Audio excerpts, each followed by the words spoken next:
the best-selling compact pickup in America. What's new in 92? Cash back and low financing. All new bumper-to-bumper warranty. Don't miss your chance to save on the full line of Ford cars and trucks.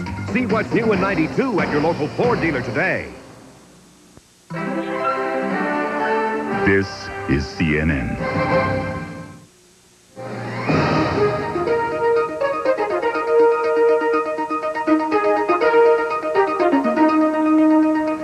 Mangled wreckage, tangled clues. Investigators in France search for the cause of a deadly train collision.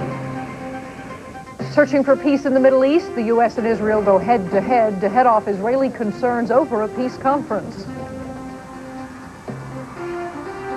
And a crackdown in Paris. On one side, Paris police. On the other, thousands of protesting nurses. Welcome to our viewers from around the world. I'm Catherine Crier at CNN Center in Atlanta. Frank Sesno is off today. Officials with the French rail company say human error is apparently to blame for a deadly train collision Thursday. An overnight express was traveling from Nice to Paris when it crashed almost head-on into a freight train outside Melun, about 30 miles outside of Paris. At least 16 people died, 62 others were injured. Spokesman for the French rail company say the freight train ran a red signal light. Kevin Dunn has more. The overnight sleeper was less than half an hour from Paris when it collided head-on with the goods train. The impact so severe, the first carriage jackknifed over the engine which was pulling it. It was from this first crumpled car that most of the dead and the seriously injured were recovered. A British holidaymaker who was further back on the train described the scene. I was standing in the compartment. I was already dressed, and suddenly the train came to an instant halt. And I was thrown again back against the partition. It was pretty bad. The injured were laid out on the track on stretchers and blankets, and the paramedical staff were there, and drip feeds were in operation within a quarter of an hour, 20 minutes. Although it was a nasty sight, I would say that they did extremely well. The driver of the passenger train survived, but the goods train driver was killed. He is believed to have gone through a signal shortly before the crash, which is the worst for more than 3 years in France, which prides itself on its modern rail network. And the engineer of the passenger train had to have his leg amputated to extricate him from the train's twisted wreckage. He was finally pulled out nearly 7 hours after the crash. Angry nurses are taking to the streets of Paris to protest work conditions.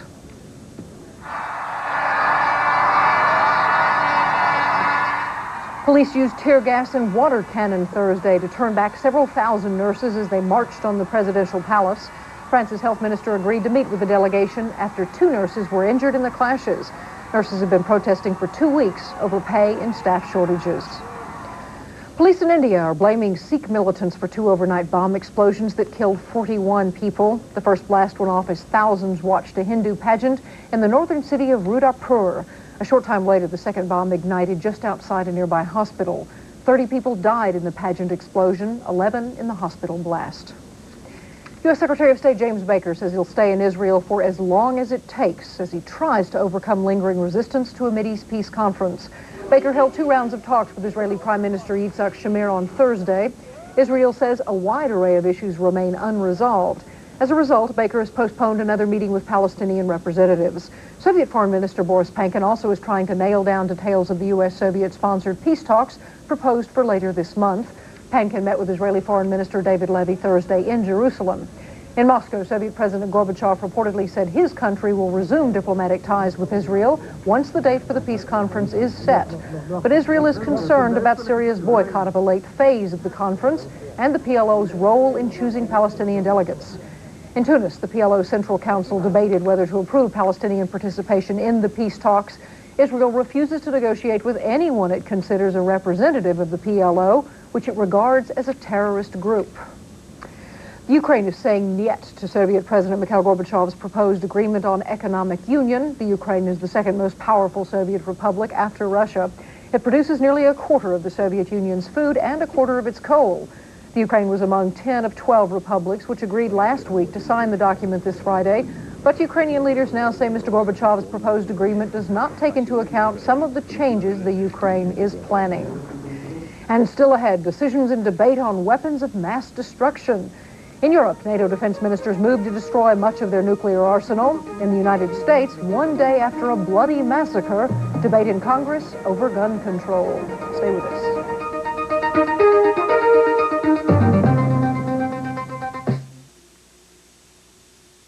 Look what's popping up, that's free. Special K waffles from Eggo. Once you see how good fat-free can be, whoa, no, you never let go. No way. It's all mine. Special K waffles from Eggo. Eggo Special K waffles. Crisp, delicious, yet every bite fat-free, cholesterol-free, and just 80 calories per waffle. See how good fat-free can be. Oh, no, you never let go. Nah. Special K waffles from Eggo. Freedent's the one. Only one gum leads the way when you've got dental work, and that's Freedent. Freedent won't stick to your dental work, so you can be confident chewing it. And because it also moistens your mouth and freshens your breath, Freedent's in a class by itself. Freedent's the one that took the stick out of gum, and Freedent moistens your mouth. Yeah, moistens your mouth and freshens your breath while you chew. Non-stick Freedent moistens your mouth and freshens your breath. I put off going to the doctor. But this burning stomach kept waking me up at night. Finally, I just went. I can imagine how relieved I was when my doctor said, Mylanta. He said I had heartburn. And heartburn like mine needed a strong medicine. Mylanta is strong medicine. Strongly recommended. In fact, Mylanta is the antacid doctors recommend most. My doctor said Mylanta. Now available in cherry and cool mint cream flavors. We live in a complex world. Different beliefs, different ideas, different lifestyles. Nothing on television gives you a wider view of our world, or a closer one, uncut, uncensored. CNN World Report, a window on what sparks the human spirit. Reports from journalists who live out the story instead of outsiders who look in. CNN World Report, 3 p.m. Eastern, Sunday.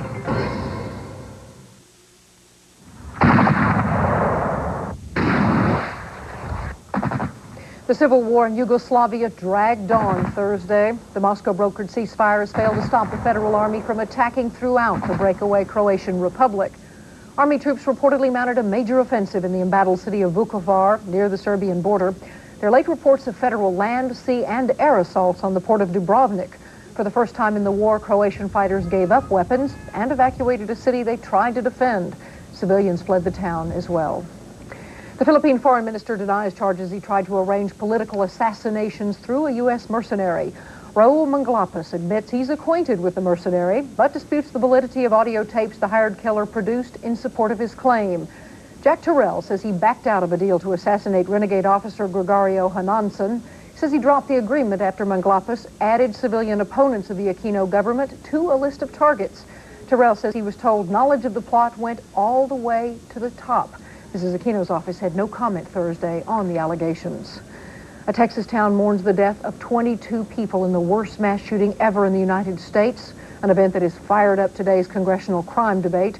A lone gunman, 35-year-old George Hennard, crashed his truck into a Killeen cafeteria Wednesday and began shooting. Police say he carried 2 semi-automatic handguns and ended by killing himself. In Washington today, congressional debate of a new crime bill, plus limits on some assault weapons and ammunition clips.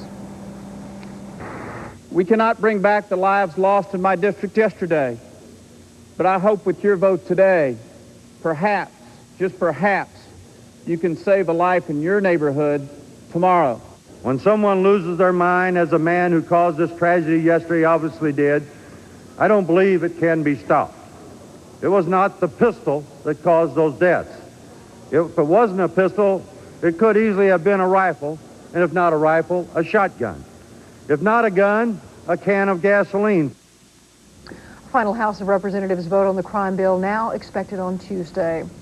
More violence in South Africa. 8 died in black factional fighting overnight. 7, including a 13-year-old girl, were shot and stabbed in attacks on their homes. The 8th died in an attack on a train station. The growing violence has prompted a gun control proposal. For many people, it would limit ownership to no more than 1 weapon. The bill has outraged white right-wingers. Most of South Africa's guns are in the hands of the white minority. NATO defense ministers have agreed to slash their nuclear arsenal in Europe by 80%, the largest cut in the history of the alliance. The decision was made Thursday during strategy talks in Sicily. The ministers also discussed a controversial proposal by Germany and France to create a European army. As CNN's Wolf Blitzer reports, U.S. officials are concerned such a force would undermine NATO. Troops from Germany and France would initially make up the alliance. And while reacting cautiously in public, U.S. officials privately say they oppose the establishment of any combined Western European army outside the framework of the North Atlantic Treaty Organization. They say they would support such a joint force only if it were within NATO. We have an interest in seeing that as the European security identity is developed, that it be complementary to NATO and not detract from NATO's missions. Still, Boucher says the U.S. is studying the latest proposals by France and Germany to create a new army under the auspices of the Western European Union. We expect to continue our consultations with our allies on these ideas. French President Francois Mitterrand and German Chancellor Helmut Kohl want to expand their largely symbolic Franco-German brigade of about 5,000 troops into a full-scale army corps of some 50,000. Pentagon officials do not believe even this dramatically larger army would have all that much practical military value in a crisis. 50,000 troops, they say, is still a relatively small number, but they note that it could grow beyond that size.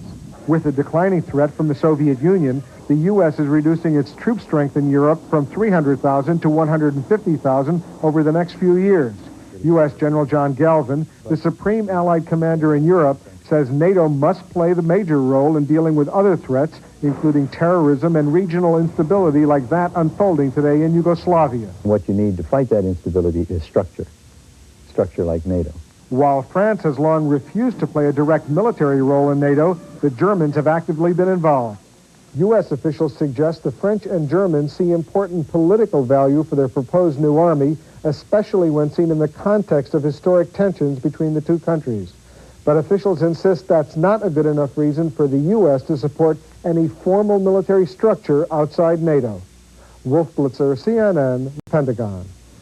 And still to come on the International Hour, the status of church-state relations in Poland, where more and more Poles are losing faith in the powerful Roman Catholic Church.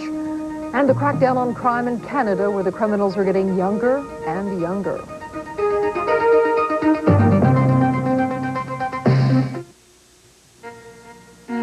How do we balance America's need for wood with the need for wilderness? The need for paper with the need for wildlife? Tough questions, but we're working on the answers. That's why in the last decade, America's leading forest products companies have spent more than $100 million to protect the environment and to protect wildlife. After all, we're not the only ones who need trees. The American Forest Council, helping to protect the future of America's forests. Can a razor cut your beard off below the skin without the blades even touching your face? It can if it's a Norelco. Norelco's patented lift and cut system lifts the hair, so when it's cut, it can actually drop below skin level without the blades even touching your face. Are you getting a shave this incredibly close and exceptionally comfortable? You are when you shave with Norelco. Norelco, we make close comfortable. I put off going to the doctor. But this burning stomach kept waking me up at night. Finally, I just went. I can imagine how relieved I was when my doctor said, Mylanta. He said I had heartburn. And heartburn like mine needed a strong medicine. Mylanta is strong medicine, strongly recommended. In fact, Mylanta is the antacid doctors recommend most. My doctor said Mylanta. Now available in cherry and cool mint cream flavors. Today, for this lady, the golden years are a big splash. Meet a woman who's paddling into her prime and rowing strong. Join Larry Woods as he travels across America on CNN's Early Prime, 4 p.m. Eastern today. Poland's powerful Roman Catholic Church helped forge the agreement that paved the way to democracy. But now some Poles fear they've traded the red dictatorship of communism for the black dictatorship of the Catholic clergy. Frustration is reflected in a new public opinion poll conducted by the Times-Mirror Center for the People and Press. It found an overwhelming 70% of the polls questioned think the church is too involved in the nation's politics. The church's backing of an anti-abortion bill is one cause of growing disillusionment with the church. The poll showed a majority favor the individual's right to decide. And some accuse the church of preaching against women's rights. 31% believe women have fewer rights today than under communism. CNN Special Reports correspondent Larry Lamott looks at Poland, where there are growing concerns that the church is restricting freedom in the name of God.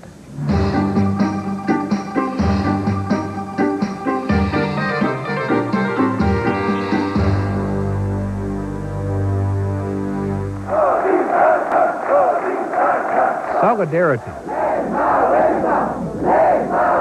Lech Wałęsa. Democracy.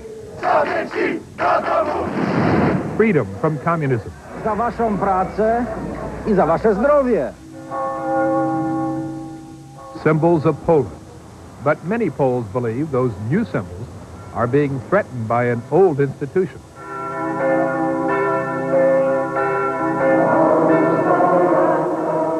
In this nation, 95% Catholic, home of the Pope, people have been turning to God for 1,000 years. But some have begun turning away from those running God's church, accusing them of grabbing political power,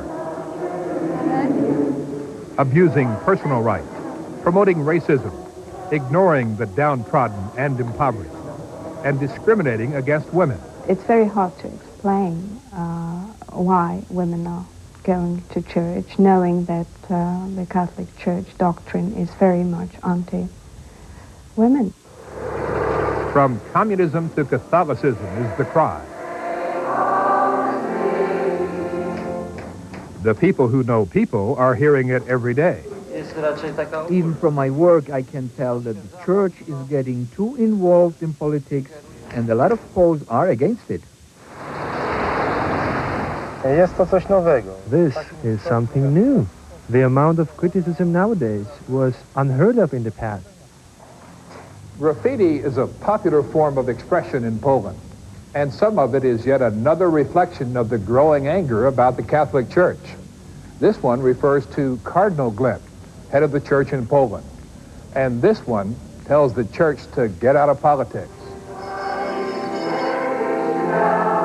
That cry reached its zenith when a church-sponsored anti-abortion bill was introduced to Parliament.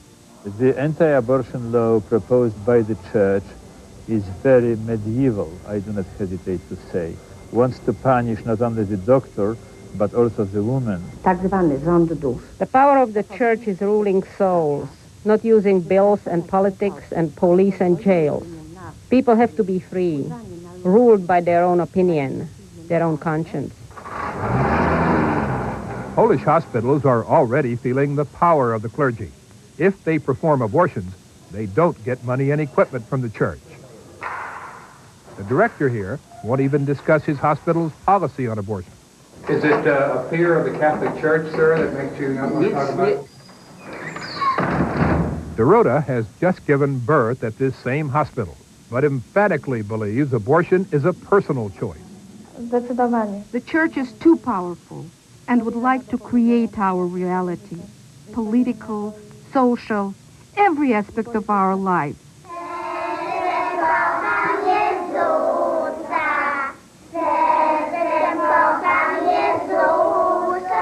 They're singing about Jesus here because the church wanted mandatory religious instruction in all of the public schools. The Polish Minister of Education agreed, and it was decreed, outraging many parents who see it as another sign the church is taking over the state. Jews in Poland accuse the Catholic Church of taking over the minds of its followers, promoting hate and anti-Semitism. This girl was in private preschool for over 3 years until she told the teacher she is Jewish. She was immediately kicked out of school, inflaming her mother. I think one of the major reasons for Polish anti-Semitism is during religious instruction, priests repeat the Jews were guilty of killing Jesus. Wiesława Orden, a devout Catholic, accuses the church of killing her faith. She is not alone. In a country where high unemployment and inflation have wrecked pocketbooks, Many people believe their cries for help are being ignored by spiritual leaders. The 29-year-old factory worker has the only job in her family. Despite her long hours, it barely pays enough to put food on the table.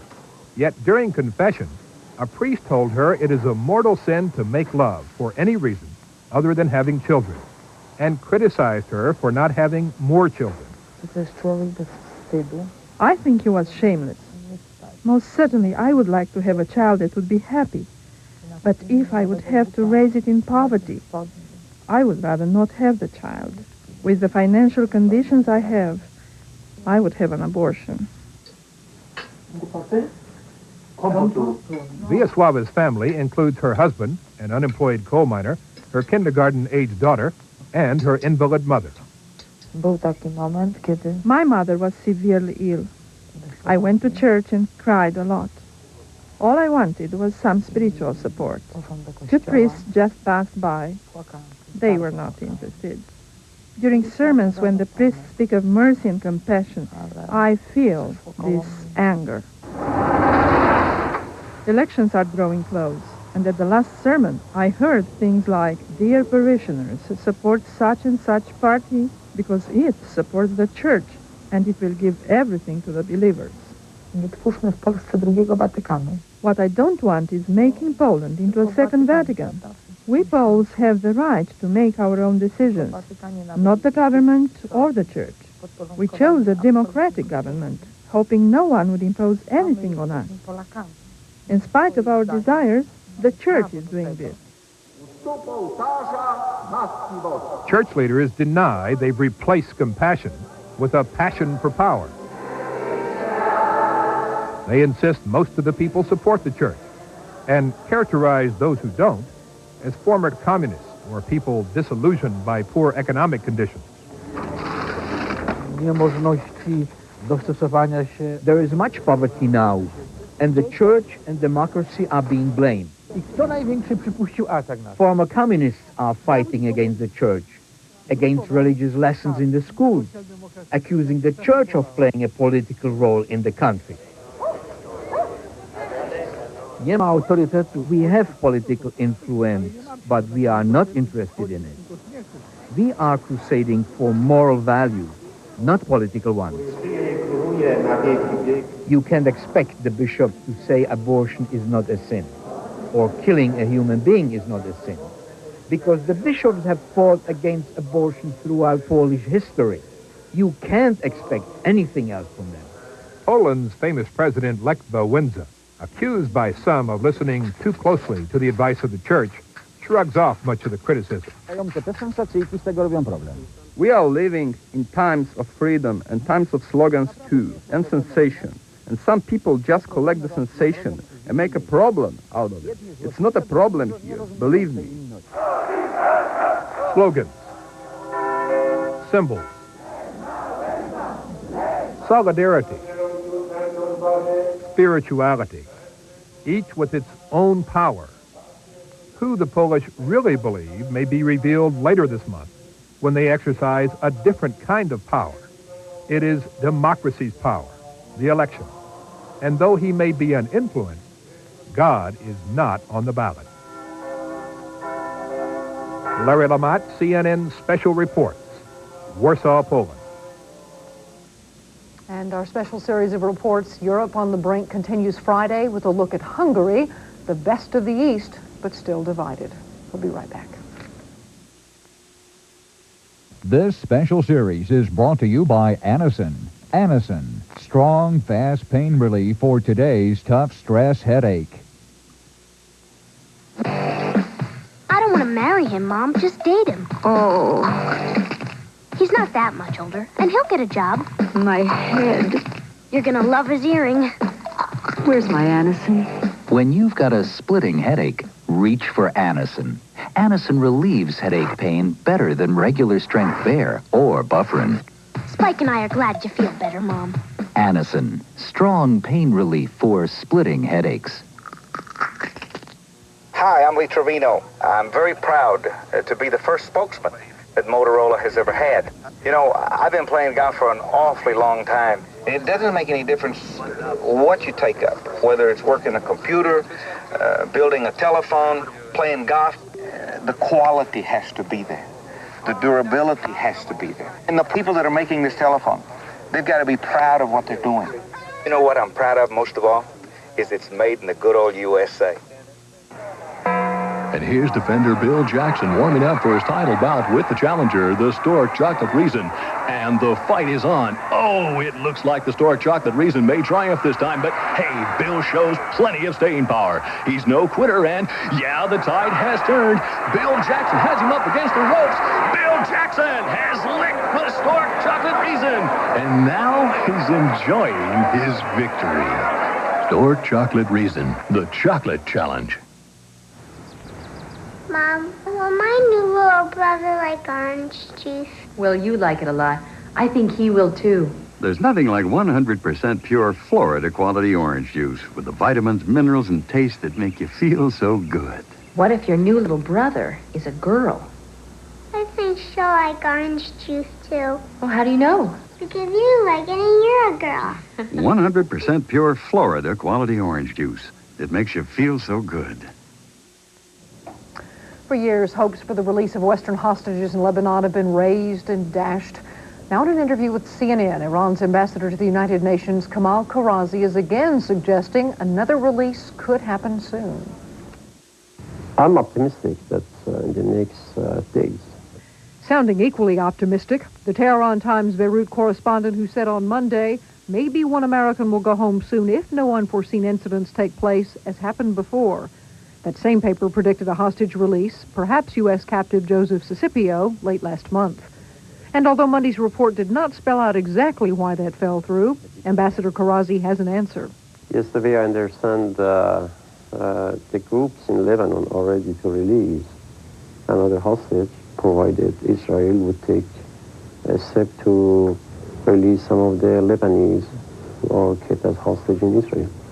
Israel already has freed 51 detainees and wants information about its 6 missing servicemen in Lebanon before releasing more. The fate of one Israeli airman, Ron Arad, is said to be the specific stumbling block. And Karazi says there are no easy answers. They have a missing navigator that nobody claims that has that navigator. And it seems that there's no information about it. Perhaps another sticking point. Reports say the kidnappers are looking for assurances from UN envoy Gian Domenico Pico that they will not be chased by Western or Israeli security agencies once the hostages are freed. But Karazi questions those reports. These groups are basically underground. Anybody would have access to them. And therefore, I'm doubtful what is the source of this information, basically. UN envoy Pico now has wrapped up talks with representatives of the kidnappers in Lebanon. Though no details have been released, UN Secretary General Javier Perez de Cuellar reports things are moving. And coming up on CNN World Report, Zambia's presidential campaign heats up with just 2 weeks to go before that country's first multi-party elections in 27 years.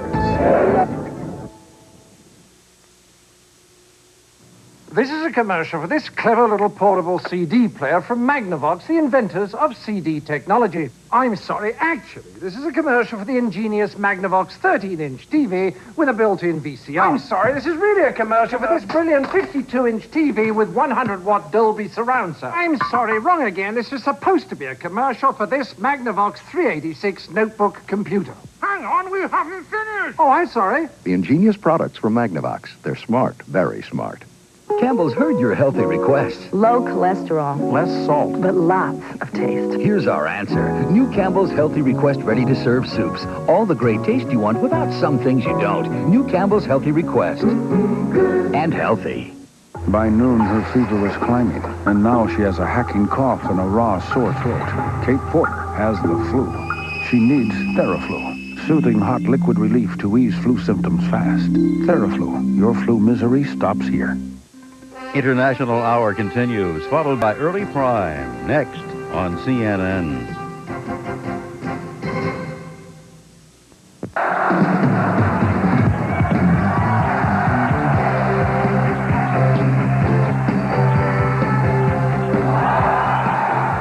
Get ready for action. Get ready for fun. Get ready for U.S. League hockey with our own Des Moines Buccaneers. Experience the excitement of live hockey. You'll be hockey hooked. Don't miss a minute. The Des Moines Buccaneers at the Des Moines Ice Arena. Get ready for fun. They've been called the NFL's Team of the 90s. Find out why each week on Chiefs Update. You'll get in-depth analysis from Chiefs coaches and Chiefs players as they strive to return to the Super Bowl. Plus, get to know the Chiefs off the field with interesting features every week. Don't miss a snap this season. Follow your Chiefs throughout the year on Chiefs Update. Watch Chiefs Update on Heritage Cablevision, Channel 32, and the Iowa Cable Network.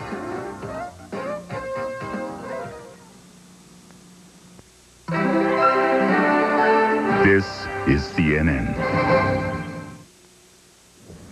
Now look at other stories making news around the world. In the Soviet Union, Armenian leader Louvan Ter-Petrosyan appears well on his way to victory in the republic's first direct presidential election. Early reports indicate the pro-independence leader has won 80% of the vote. The U.S. Navy apologizes for suggesting sailor Clayton Hartwig set off the 1989 explosion aboard the USS Iowa, killing 47 sailors. Now the Navy says the exact cause cannot be determined. In Madrid, Spain, police blame Basque terrorists for 3 car bombings Thursday. One blast killed a 47-year-old Army officer. Another severely wounded a woman and her 13-year-old daughter.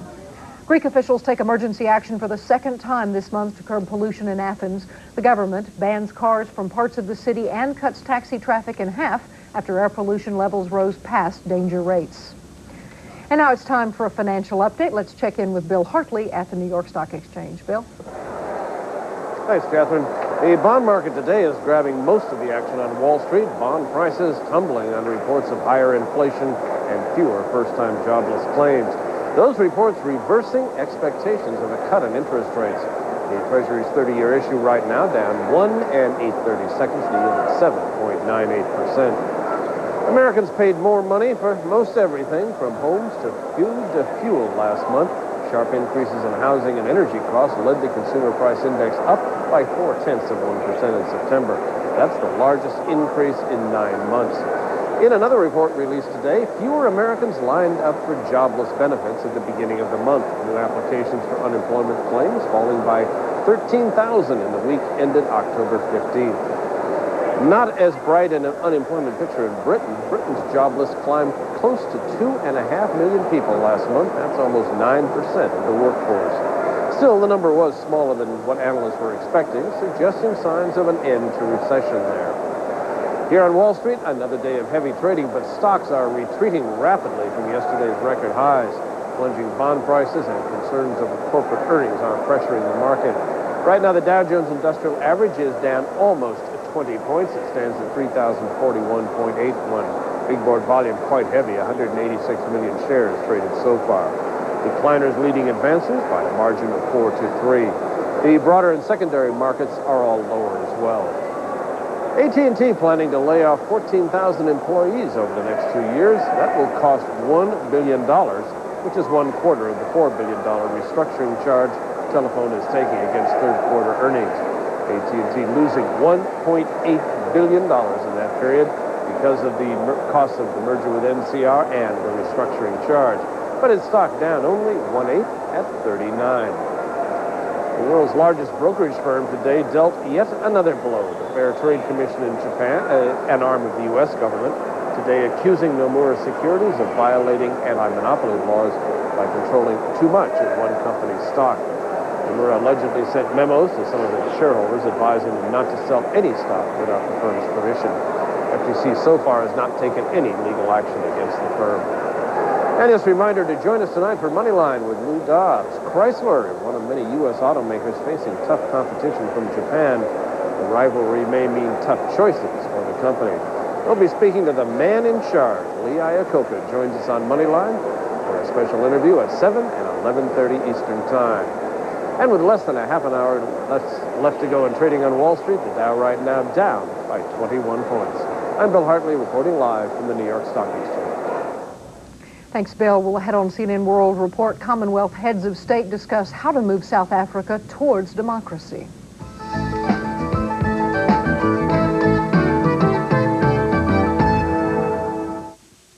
This stock market update is brought to you by the financial consultants at Shearson Lehman Brothers. You can get there from here with Shearson Lehman Brothers.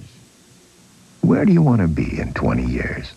Well, my father worked for the same company for 39 years. He got 2 weeks vacation, but we never traveled far.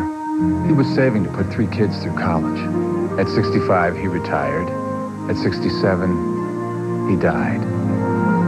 How can I invest so that after my kids graduate, I can enjoy the second half of my life? You can get there from here with Shearson Lehman Brothers.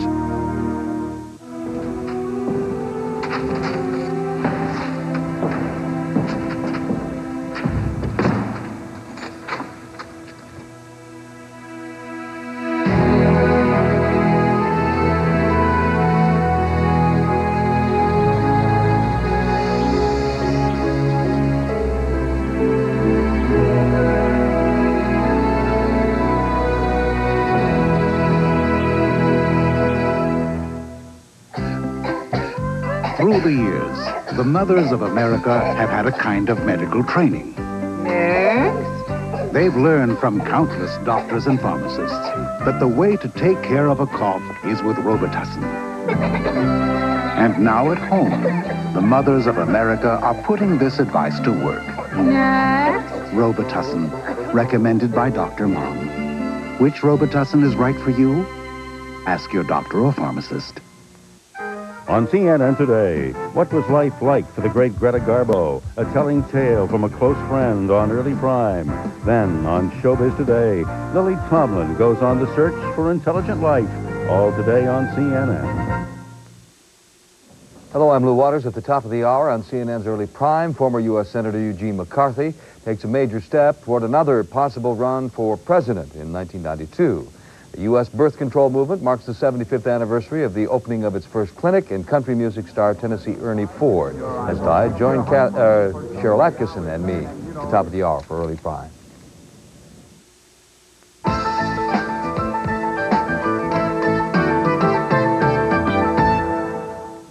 Welcome to our CNN World Report segment, where we bring you news as reported by broadcasters around the globe from their perspective. Riot police in Zimbabwe Thursday clashed with students protesting at the Summit of Commonwealth Leaders. Students demonstrated against the government of Zimbabwe's President Robert Mugabe, the summit host. But SABC television reports South Africa is one of the main focuses of the meeting.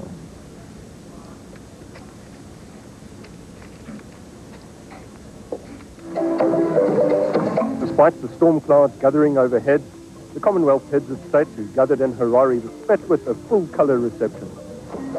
Meeting as it is less than a day's drive from Pretoria, the Commonwealth is closer now to South Africa than ever before, and in far more than just the physical sense. The changing situation south of the border, it seems, has prompted a shift in attitudes that might otherwise have surfaced here in Harare. The meeting's host, an unswerving critic of the Pretoria regime, set the tone. We must assist the South Africans to embark without further delay on negotiating a new constitution based on universally shared democratic principles. It is to be hoped that the message which our meeting will send to South Africa will make it clear that there is no credible alternative to dialogue. It would, I believe, be right for the Commonwealth to send from Harare a clear message that it is determined through its now well-established mechanisms to render every assistance it can to all those genuinely working for a peaceful transformation of South Africa to a non-racial democracy. We can all play our part in helping South Africa to tackle the obstacles to agreement, but only the South African parties themselves can make a new democratic constitution for their country, and we all wish them well in that endeavour. At the heart of the constitutional negotiations will be the values that we and the Commonwealth hold to be fundamental. I hope and I believe those values will be carried through into a new constitution. And I look forward to the day when a non-racial South Africa might want to rejoin us. When South Africa does rejoin the Commonwealth, It will likely join the movement committed not so much to coercion as to cooperation. In the evolving New World Order, there will be an increasing need for international consensus if we are to deal effectively with a host of problems with a global reach. These are economic, political, environmental, and even social challenges like AIDS, drugs, and drug trafficking. Those issues, prompted now by global rather than South African events, are likely to dominate discussions here in the week ahead. In Harare, I'm Steve Shawnee with CNN World Report. And the leader of Zambia's main opposition party called on the international community Thursday to send peacekeeping forces to the country during general elections this month. Opposition leaders say they're worried about Zambian President Kenneth Kaunda's warnings about a possible civil war. Zambian television reports on the upcoming elections on October 31st. October is a special month to Zambia because that's when the country celebrates its political freedom. This year, apart from observing the 27th independence anniversary, Zambians will vote to decide who should go in government. Then, Zambia will be born again for the third time. And the Zambians are confidently moving towards the third republic. Since the road to multi-party politics reopened, 12 parties have emerged to oppose the ruling United National Independence Party, UNIP, under President Kenneth Kaunda. The main opposition is the Movement for Multi-Party Democracy, MMD, led by Mr. Frederick Truba, who is confident of forming the next government. Our first assignment is to defeat UNIP and Dr. Kaunda at the polls. Are we ready? The president of UNIP has been kept busy of late, going around the country to counter the opposition. But it's important that these things are explained because some of these opposition small parties are telling a lot of lies. They specialize in lies and insults. When it comes to telling lies, they are professors. When it comes to insults, they are professors. When you ask them to tell you what they will do for us, what they are saying is copying from UNIP. Nothing new. Nothing new. So what are they offering? What are they going to offer to you? Absolutely nothing. But the leader of the main opposition believes the MMD will correct whatever has gone wrong. We shall require, ladies and gentlemen, a new generation of leadership, a new generation of leaders, a new generation of ideas, armed with a new generation of attitudes, habits, and character to change what is happening today in this country.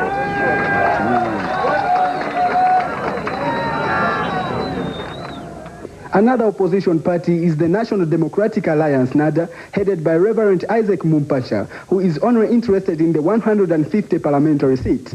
We want to win the election to form a government. That I know. I must be honest with you. But if our electorate will be wise enough to warrant our presence in parliament, that will be something. Local and international groups will monitor Zambia's elections. From America, former United States President Jimmy Carter is leading a team of observers, some of whom are already in Zambia to witness the campaigns. Lakshmontani, ZNBC, reporting for CNN World Report in Lusaka. And coming up on CNN World Report, a look at how trees can play a major role in reducing world hunger.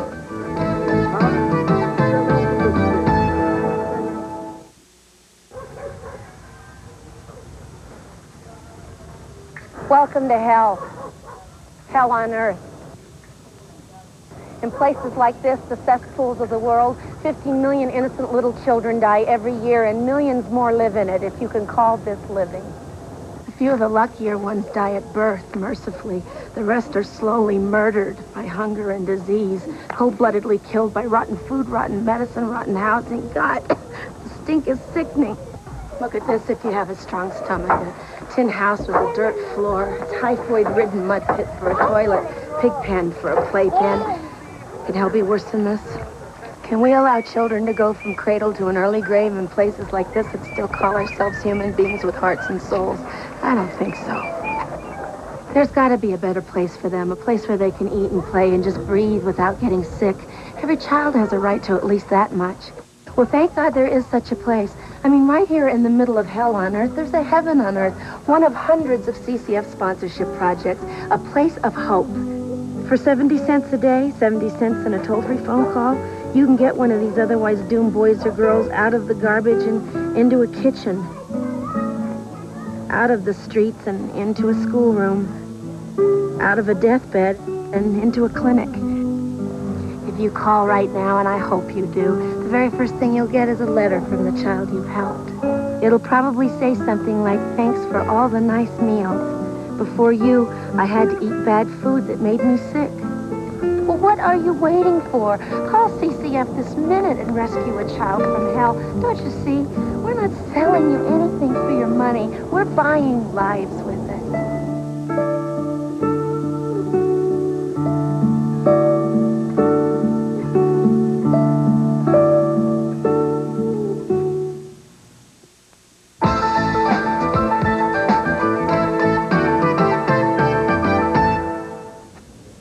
The United Nations designated Wednesday as World Food Day.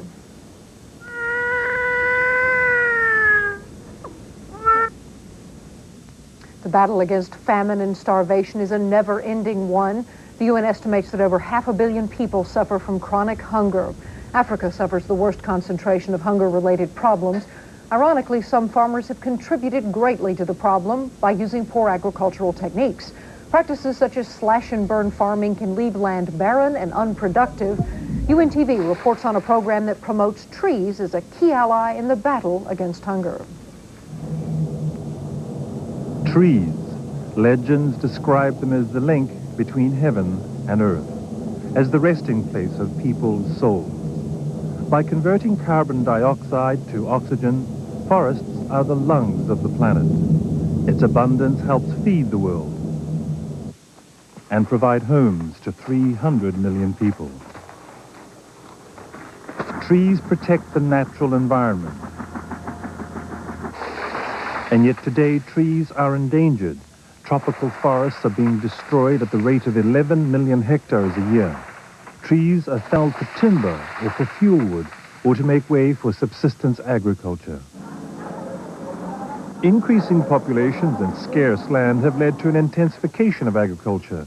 Overuse of land has now become a major cause of forest loss. But is the fierce competition between agriculture and the forest inevitable? No, says Dr. Edward Sauma, head of the United Nations Food and Agriculture Organization, or FAO. Food security for rich and poor alike hinges on the compatible marriage of forest and farm. Trees are not an obstacle, as certain agricultural practices would have us believe. In many parts of the world, people are taking steps to bring back the forests. In the Philippines, shifting cultivators use alternative ways of cropping, abandoning slash-and-burn practices. Shade-tolerant crops now flourish side by side with trees. In Panama, campesinos are given grants of land to reforest and raise cash crops. In sub-Saharan Africa, the magnitude of the disaster wrought by drought and overcultivation is all too evident. Communities have banded together to hold back the dunes, build terraces, and plant trees to reclaim the desert. Trees for Life, the theme of this year's observance of World Food Day. FAO wants to underscore the vital importance of trees in everyday life as a source of food, shelter, and wide-ranging needs of a changing society, from the cradle to the grave. For UN Television, this is Lele Lalaulu for CNN World Report.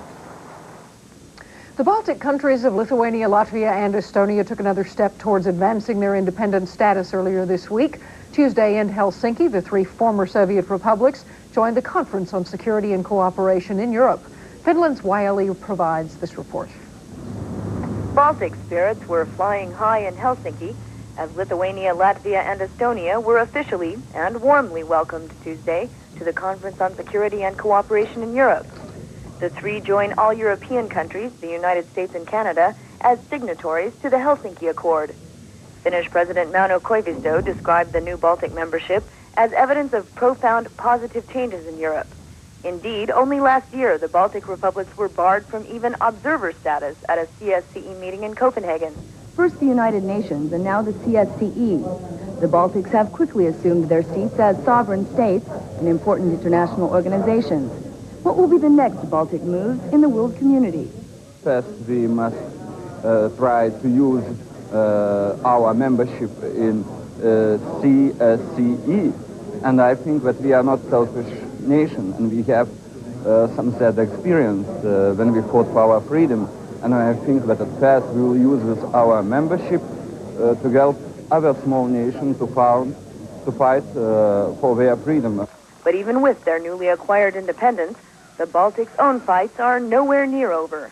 Between this day, when we have been signed the Helsinki Final Act, and the next meeting of the world top leaders in Helsinki, we are facing negotiations with the Soviet Union and with the Russian Federation, which means that we have to take decisions and to find solutions on a number of topics. So we are very glad that we have a certain mechanism we can use if there will be problems. Perhaps Lithuania, Latvia, and Estonia, and the spirit of change in the USSR will be encouraged by attitudes such as that of the Soviet ambassador to Finland. We are quite satisfied and we are positively accepting this development with rather joyful feelings. And I'm looking forward to the positive development of cooperation of the Baltic countries in the framework of the CSCE and to the peaceful solution of all the problems they will meet with. For YLE News in Helsinki, I'm Terry Schultz for CNN World Report. And that's it for our CNN World Report segment, but still ahead, Canadian authorities battle the growing problem of teenage crime. But first, this look at Friday's forecast for selected cities around the globe.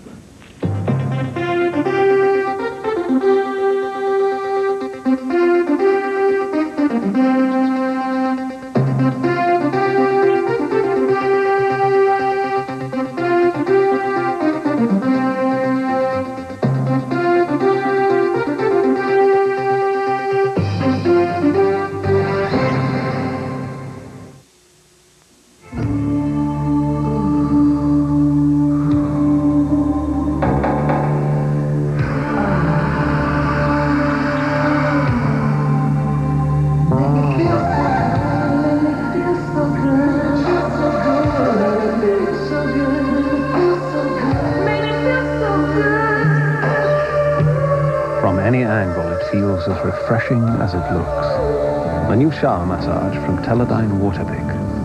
Come into your nearby Good Neighbor Pharmacy and stock up on Anacin for fast pain relief. Anacin and aspirin-free Anacin products come in a variety of formulations, all coated for easier swallowing. Good Neighbor Pharmacy gives you extra savings on Anacin aspirin-free tablets and caplets. The 60-count package is just $4.29. Stock up on regular Anacin 100-count tablets or caplets, now $4.99. For extra relief, choose Maximum Strength Anacin tablets. The 75-count package, $4.99. Check the yellow pages for a Good Neighbor Pharmacy near you. On November 1st comes the motion picture event of the season. Dustin Hoffman, Nicole Kidman, Lauren Dean, Bruce Willis, Billy Bathgate, rated R. Campbell's heard your healthy request. Low cholesterol. Less salt. But lots of taste. Here's our answer. New Campbell's Healthy Request ready-to-serve soups. All the great taste you want without some things you don't. New Campbell's Healthy Request. And healthy. Police in Canada's biggest cities are trying to crack down on a growing problem. Children who are carrying guns, making trouble, and in some cases, killing. Neil McDonald has the story. Those 16-year-olds on the park bench are on their way to a schoolyard fight. But even caught red-handed by plainclothes police, they both have an attitude. How old are you? I'm 16. I told the other officer that. So what are you hassling me for? I told you why I'm hassling you. Because I don't want you coming back and causing any trouble. I don't want you coming back and causing any trouble. Do you understand that? Yeah. Can I leave or what? No, we're going to check you out. Turns out they already have criminal records for breaking and entering. 10 or 20 years ago, the principal would have dealt with this. Not anymore. In fact, police in major cities say they're facing a whole new generation with an attitude. little adults, protected from the laws that govern real adults. Schoolyard fights are getting more vicious, more likely to involve weapons. In fact, more and more kids are carrying weapons nowadays, some to attack, some to defend themselves. Police say the situation is just out of hand. Yeah, all these are seized off school kids. So out of hand that Toronto police have a special street crime unit just to chase young thugs. Oh, I'm no expert at this, but a lot of the kids are. Power? Oh, yes. By day, in plain clothes, they hit the schools, preaching that concealed weapons mean criminal charges. No excuses. Talk to young people. Why are you carrying it? Sharpen my pencil, school officer. Come on, okay? I just didn't follow the permit. But many of these kids know it's a nastier world these days, and they believe it's legitimate to defend yourself, no matter what the cops say. There's been situations where there have been guns pulled on friends of mine, and they just give them whatever they ask for. You've been shoved around yourself? Yes. What do you do? Well, I didn't do much. I just let it happen. Thank goodness nothing really happened to me.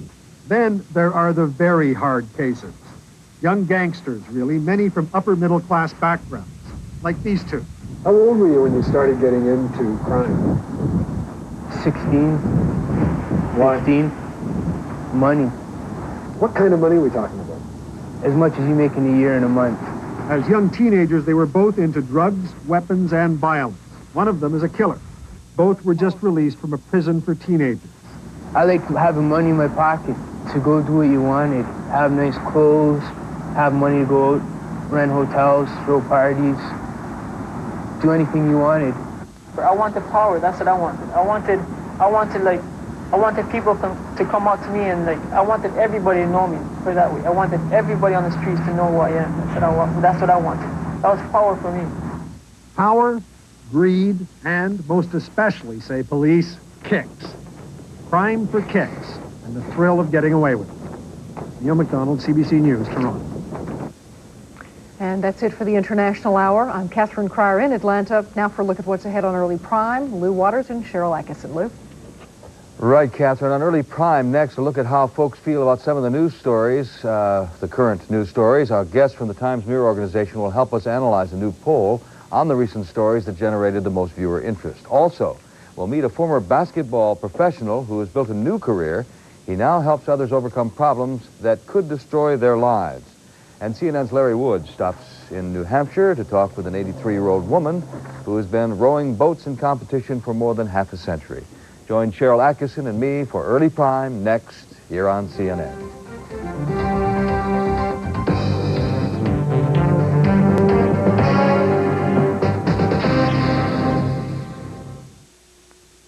Coming up, Early Prime, followed by Showbiz Today, here on CNN. This is no ordinary seedling. It's part of a $1.3 million tree planting program from Iowa Power.